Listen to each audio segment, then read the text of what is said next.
Hola, mi nombre es Andrés Moncayo, soy diseñador gráfico e ilustrador, especializado en dar vida a personajes dinámicos. He trabajado para clientes como ESPN, Paramount Pictures y Adobe, y comparto mis héroes, robots y criaturas de otro mundo en mi Instagram.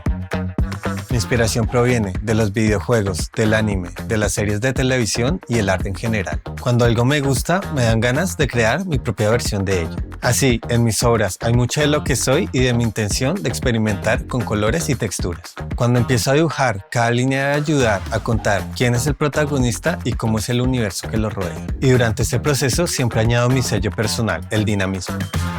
En este curso de doméstica aprenderás a diseñar un personaje en diferentes posturas que transmita la sensación de movimiento. Para empezar, te daré algunas recomendaciones para trabajar en Procreate. Luego veremos los fundamentos para la construcción de un personaje y dónde buscar referencias. Más tarde nos adentraremos en las características e historia de nuestro protagonista y lo dibujaremos en una posición neutra y en otra dinámica. Después de enseñarte lo básico de la teoría del color, daremos vida a nuestra ilustración. Agregaremos no solo colores, también luces, sombras y texturas, además de un fondo que dé movimiento a la figura. Tras hacer algunas correcciones en Photoshop, explorarás ideas de cómo hacer una serie y conocerás tips para presentar tu proyecto en las redes sociales. Al terminar estos pasos, sabrás cómo desarrollar tu propio personaje con fondo dinámico. Puedes acompañarme con tu programa de diseño digital favorito o con lápiz y papel. Da vida a los personajes de tus sueños y ponlos en acción.